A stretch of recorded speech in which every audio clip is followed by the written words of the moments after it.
Bonjour, Myriam, naturopathe pour enfants. Aujourd'hui, je voudrais te parler des fleurs de bac et à donner pour ton enfant. J'ai parfois entendu dire, je préfère donner des fleurs de bac en granules à mon enfant plutôt qu'en gouttes parce que c'est pas pratique. Je peux le comprendre, mais pour moi, c'est vraiment une fausse croyance. Je m'explique. Euh, les granules d'homéopathie sont certes pratiques, mais elles ont pour désavantage de contenir du sucre. On peut se dire, bah voilà, ça représente pas beaucoup de sucre, quelques petites granules, c'est rien quoi en fait.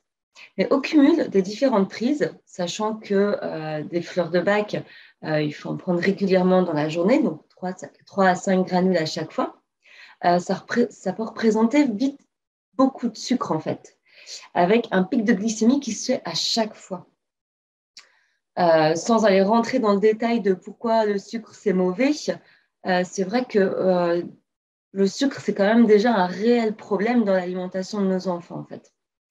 De plus, les petites granules d'homéopathie, elles contiennent parfois du lactose. Donc, le lactose, c'est le sucre du lait qui est mal digéré par nos corps, en fait, et qui donc peut nuire au bien-être intestinal de ton enfant. Donc, pour moi, c'est réellement pas une bonne solution, en fait. Les fleurs de bac sont des infusions solaires de fleurs et de bourgeons d'arbres. Il y en a 38 qui correspondent à des ressentis, des émotions et notre façon d'aborder la vie. C'est l'énergie de la plante, en fait, qui rentre en vibration avec l'eau et qui se charge des bienfaits de la fleur. Elles contiennent donc aucune molécule active, en fait. C'est-à-dire que ce n'est pas comme de prendre un extrait de plante fraîche ou des plantes en teinture mère, où là, il y a un principe actif qui vient agir dans le corps là où il a besoin de lui. C'est vraiment l'énergie qui vient travailler en fait avec les fleurs de bac. Donc pour prendre les fleurs de bac, c'est plus facile de réaliser un flacon mélange avec des remèdes qu'on aura choisis. Donc au total, c'est 7. Et la posologie habituelle, c'est 4 gouttes 4 fois par jour au minimum. Ton enfant, il peut les prendre directement avec la pipette au flacon, en faisant attention de ne pas toucher la pipette avec sa bouche. Ou alors, on peut placer ces gouttes dans de l'eau ou dans un jus de fruits ou même sur son alimentation. Enfin, voilà, il n'y a pas vraiment de règle, en fait. Voilà pourquoi je peux comprendre que l'on trouve ça pas pratique pour un enfant. Parce que du coup, on imagine qu'il est obligé d'avoir ce flacon avec lui en permanence, puisqu'il faut qu'il le prenne 4 fois par jour. Donc, comment on fait quand il est à l'école? Et ou alors quand on sort ou qu'on va quelque part, en fait. En fait, ce qu'il faut savoir, c'est que les fleurs de bac, elles peuvent se diluer sans aucun souci, et même plusieurs fois. Vu que c'est l'énergie de la plante qu'on vient chercher, ben, l'énergie, elle est entre guillemets indissociable en fait. Donc, ton enfant, il n'a pas besoin en fait de son flacon à l'école ou en balade.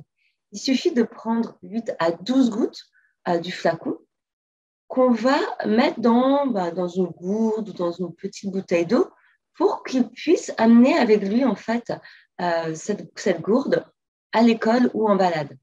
Donc, à l'école en général, l'eau elle est autorisée, donc il n'y a pas de souci. C'est pas obligé d'être une grosse bouteille en fait, ça peut être une petite bouteille et simplement qu'il le prenne quand il en a besoin.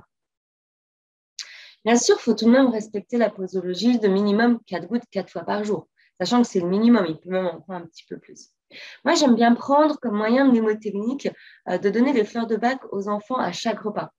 C'est-à-dire que le matin, avant le petit-déj, il prend, ou pendant le petit-déj, peu importe. Le midi, s'il est à la cantine, du coup, tu peux lui mettre dans sa petite bouteille d'eau. Donc à ce moment-là, il va prendre sa gourde avec lui. Après, il va prendre au goûter. Donc si, pareil, s'il a la garderie, il aura toujours sa bouteille avec lui, donc pas de souci, il peut encore boire un petit peu. Le soir, et encore pour augmenter l'efficacité, on peut même envisager d'en donner avant le coucher. Donc voilà, dans ce principe-là, en fait, je ne trouve pas que ce soit très contraignant.